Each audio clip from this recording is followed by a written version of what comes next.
नमस्कार प्यारे विद्यार्थियों। फिजिक्स स्टडी यूट्यूब चैनल पे आपका हार्दिक स्वागत। ये वीडियो अगर आपको पसंद आए तो लाइक कीजिएगा, अपने साइंस से रिलेटेड दोस्तों को शेयर कीजिएगा और चैनल को सब्सक्राइब कीजिएगा।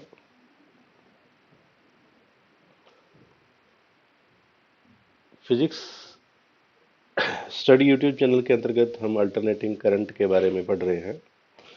अल्टरनेटिंग करंट के 4 लेक्चर ऑलरेडी रिकॉर्ड हो चुके हैं।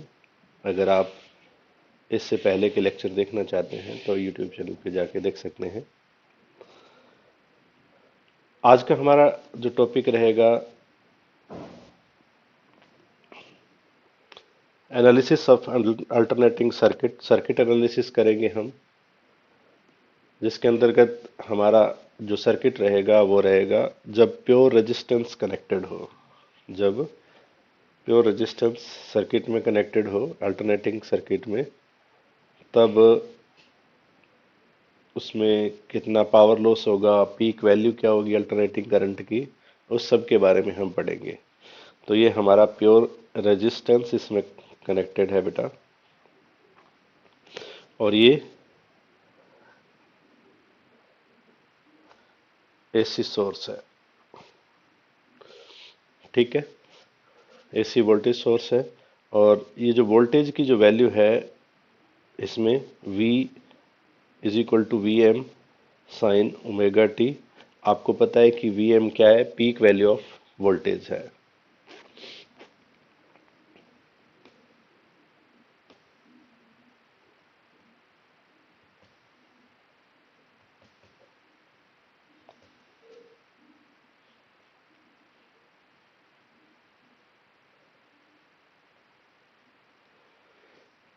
इसके अंतर्गत हम करेंगे 6 पॉइंट कवर। अब टॉपिक हमारा आज का क्या रहेगा, इस टॉपिक के बारे में हम बात करते हैं। टॉपिक हमारा रहेगा आज का when pure resistor is connected in AC circuit. अब एसी सर्किट के अंदर प्योर रेजिस्टेंस अगर कनेक्टेड है तब उसकी इंस्टेंट वैल्यू क्या होगी। जो कल करंट हमें मिलेगा, करंट की जो वैल्यू आएगी, उसकी करंट की इंस्टेंट वैल्यू क्या रहेगी, उसकी पीक वैल्यू क्या रहेगी, फेज डिफरेंस क्या रहेगा, ग्राफिकल रिप्रेजेंटेशन वोल्टेज और करंट का कैसा रहेगा, फेजर डायग्राम वोल्टेज और करंट में कैसा रहेगा, और क्या रेजिस्टेंस डिपेंड करता है फ्रीक्वेंसी पे, और एवरेज पावर लॉस कितना होगा। इन सब टॉपिक को हम इस सर्किट एनालिसिस के अंतर्गत कवर करेंगे। तो चलते हैं आगे। और अब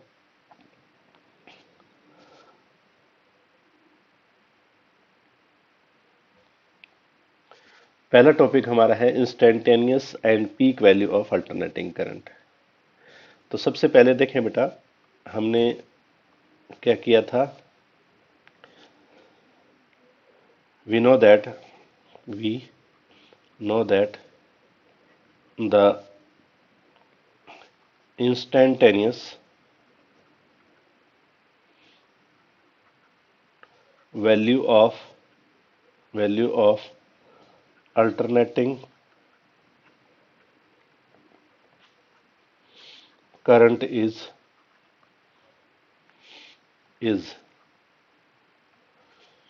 V is equal to Vm sin omega T.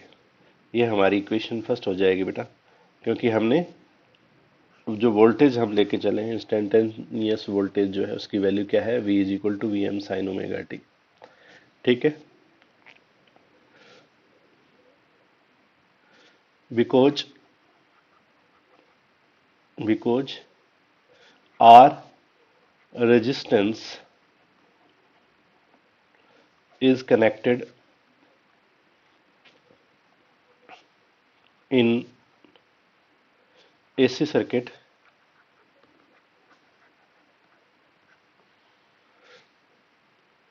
so the current flow in circuit from Ohm's law। Ohm's law का यूज करके हम करंट की वैल्यू फाइंड कर सकते हैं। I इज इक्वल टू होता है बेटा V अपॉन आर। ठीक है, अब ये जो करंट की वैल्यू आएगी वो इंस्टेंटेनियस करंट की वैल्यू आएगी। तो देखते हैं I is equal to V की वैल्यू मैं यहां से पुट कर देता हूं इक्वेशन फर्स्ट से। तो हमें क्या मिलेगा बेटा, V M sine omega T upon R आ जाएगा बेटा। ठीक है, इसको मैं इधर कर लेता हूं। I is equal to V M upon R sine omega T. ठीक है, where V M upon R is equal to I M. इसी को हम बोलते हैं peak value of alternating current. Peak value of alternating current. ठीक है, ये वैल्यू अगर यहां रख दें तो हमें क्या मिलेगा बेटा, I is equal to I M sine omega T. और ये वैल्यू जो है इंस्टेंटेनियस करंट की वैल्यू आ जाएगी, इक्वेशन सेकंड। तो यहां पे हम लिख देंगे note, equation second represent the value of alternating netting current when pure resistor is connected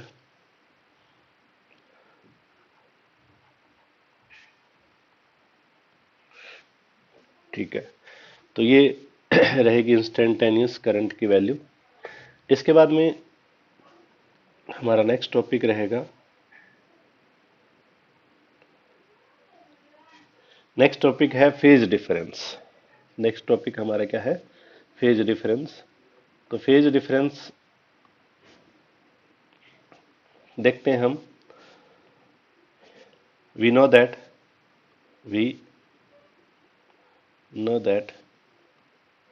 V is equal to Vm sin omega T. ये हम लेके चले थे, हमारी इक्वेशन फर्स्ट है। इसी तरीके से V is equal to V नहीं आई आएगा बेटा,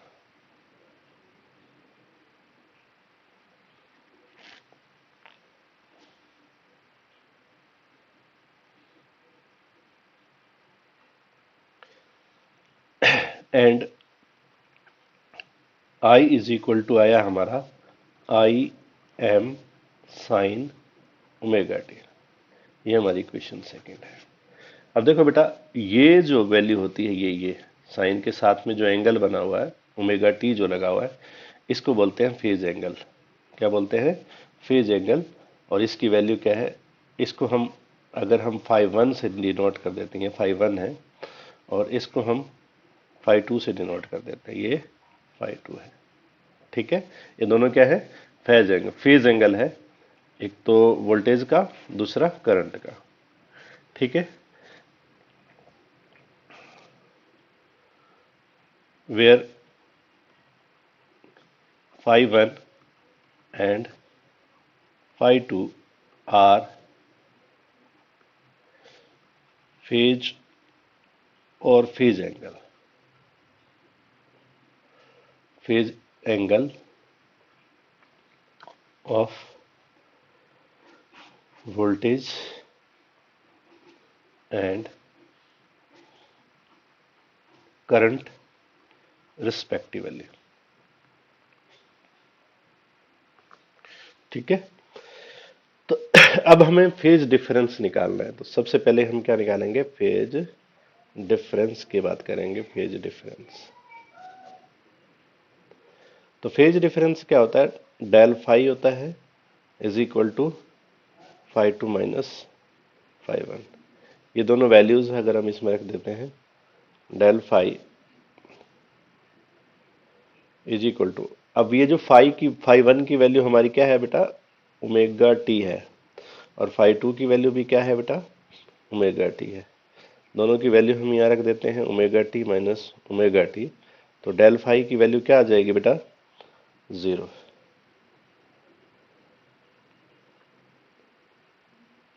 यानी कि दोनों सेम फेज में हम ये कह सकते हैं करंट और वोल्टेज दोनों सेम पेज में चलते हैं।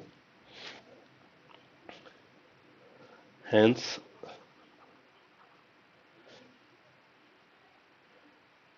When pure resistor is connected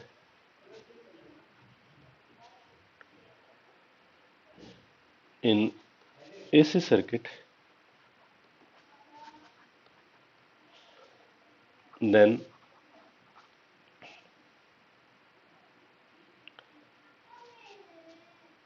current and voltage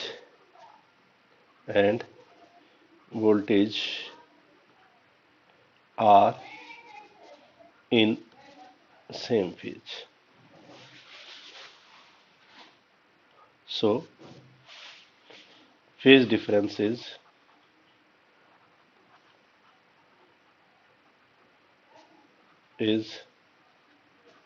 0.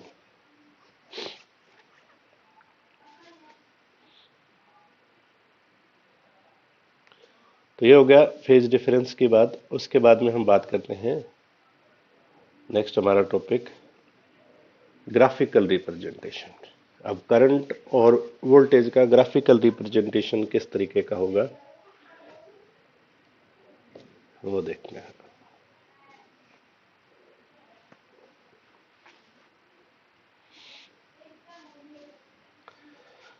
तो हम बनाते हैं ग्राफ।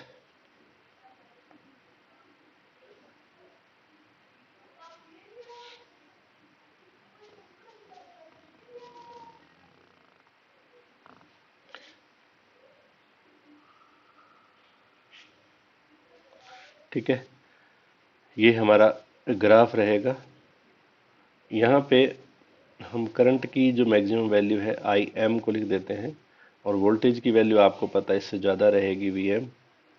क्यों ज़्यादा रहेगी, क्योंकि वी एम को डिवाइड करके आर से भी हमें प्राप्त होता है आई एम। ये माइनस आई एम हो जाएगा बेटा, और यहाँ पे हो जाएगा वी एम, यहाँ पे हो जाएगा वी एम। ठीक है, अब इस तरफ क्या रहेगा, इस तरफ रहेगा टाइम। ठीक है, और टाइम को मैं इस तरीके से लिख रहा हूँ, यहाँ पे t/4, यहाँ पे t/2, यहाँ पे 3t/4, और यहाँ पे t हो जाएगा। ठीक है, अगर हम वोल्टेज को दिखाना चाहते हैं तो हम दोनों को अलग अलग तरीके से दिखा देते हैं, अलग अलग कलर का यूज़ कर लेते हैं। तो मैं वोल्टेज को दिखाने के लिए येलो कलर का यूज़ कर रहा हूँ इस तरीके से। तो ये वोल्टेज को रिप्रेजेंट करता है।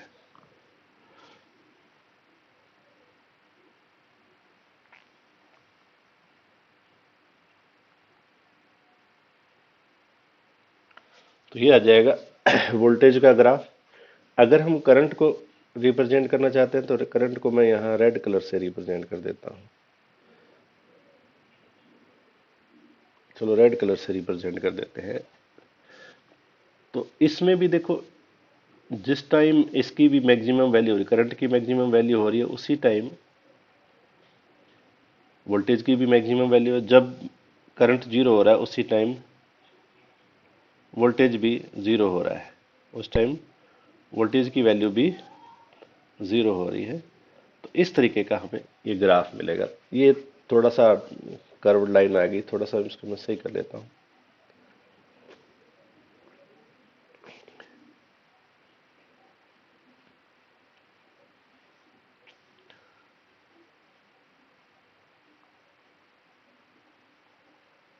तो इस तरीके का ग्राफ रहेगा, ये ग्राफिकल रिप्रेजेंटेशन रहेगा, जहाँ ये जो ग्राफ है ये रिप्रेजेंट करता है, ये ग्राफ जो रिप्रेजेंट करता है v is equal to V M sine omega T को रिप्रेजेंट करता है। जबकि ये जो है इंस्टेंटेनियस करंट को रिप्रेजेंट करता है, इसकी वैल्यू है I is equal to I M sine omega T. ठीक है, ये था ग्राफिकल रिप्रेजेंटेशन। इसके बाद में नेक्स्ट है हमारा फेजर डायग्राम। फेजर डायग्राम में देखें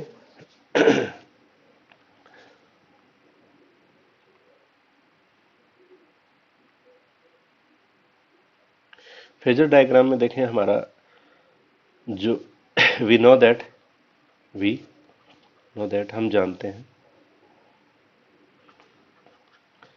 क्या जानते हैं हम कि जो वोल्टेज है उसकी इंस्टेंटेनियस वोल्टेज की जो वैल्यू है वो ये रहती है अल्टरनेटिंग करंट सर्किट में। और आई की जो वैल्यू हमें मिली थी वो मिली थी बेटा आई एम साइन ओमेगा टी। ठीक है, अब ये दोनों एंगल रिप्रेजेंट करते हैं फाई वन की वैल्यू भी ओमेगा टी है और फाई टू की वैल्यू भी ओमेगा टी है। ठीक है, और हमने फेज डिफरेंस भी निकाला था। फेज डिफरेंस क्या आया था बेटा, phi two minus phi one is equal to 0। तो इसका मतलब ये हुआ कि जो करंट है और वोल्टेज है ये दोनों सेम फेज में रहती है, और एक्स एक्सिस के साथ में, ये एक्स एक्सिस है और ये वाई एक्सिस के, एक्स एक्सिस के साथ में इसने ओमेगा टी एंगल बना रखा है, वोल्टेज ने भी और करंट ने भी। तो इस टाइप का ये जो डायग्राम होगा ये फेजर डायग्राम होगा।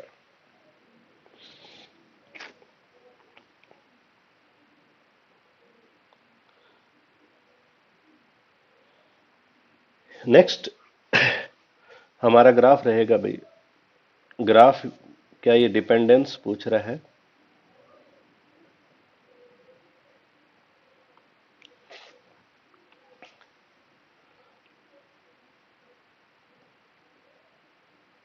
तो यहां पे अपने एक लाइन लिखनी पड़ेगी, रेजिस्टेंस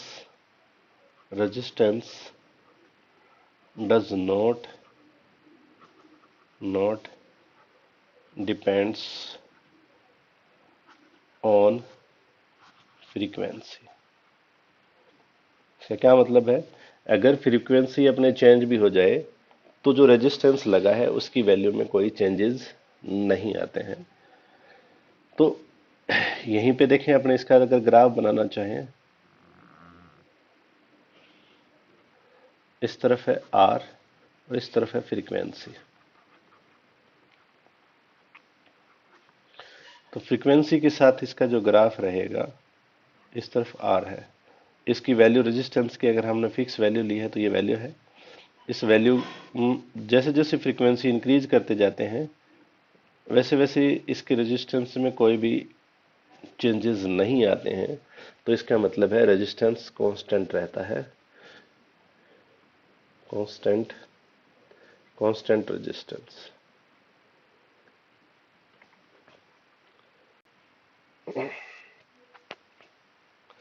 अब बात करते हैं एवरेज पावर लॉस की। एवरेज पावर लॉस के लिए हमें पता है कि फॉर्मूला होता है बेटा,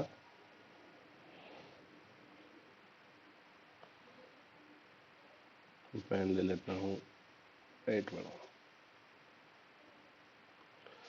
हाँ, we know that we know that V is equal to V M sine omega T होता है बेटा, और I is equal to I M sine omega T होता है। ठीक है, formula for power loss, power P is equal to क्या होता है बेटा, V इंटू आई होता है। इसीलिए इस इक्वेशन में इक्वेशन फर्स्ट और सेकंड से वैल्यू पुट कर देंगे तो P इज इक्वल टू क्या आ जाएगा बेटा, V M sine omega T into I M sine omega T, ये दोनों वैल्यू रख दी। P इज इक्वल टू आ जाएगा बेटा V M I M sine square omega T. ठीक है, तो ये हमारा फॉर्मूला हो जाएगा बेटा, P is equal to I M V M sine N sine square omega T. ये पावर का फॉर्मूला आ गया, लेकिन हमें क्या निकालना है, average power loss. Average power loss,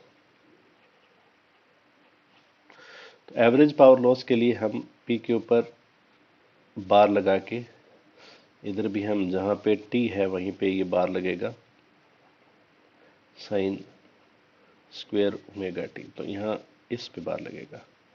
और हमें पता है, because we know that sine square omega T is equal to 0, इसलिए पी बार की वैल्यू 0 आएगी। यानी कि एवरेज पावर लॉस जो होता है सर्किट में, रेजिस्टेंस में, वो 0 होता है। हेंस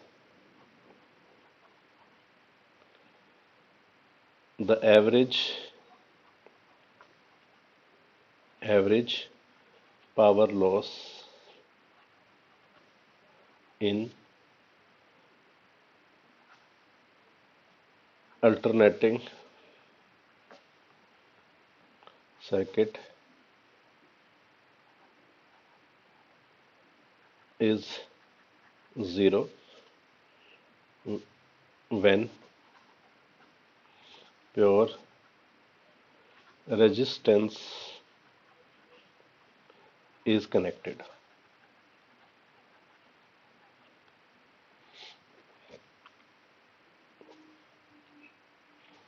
तो ये था रेजिस्टेंस के लिए। नेक्स्ट हमारा टॉपिक रहेगा, वो होगा when pure capacitor is connected in AC circuit.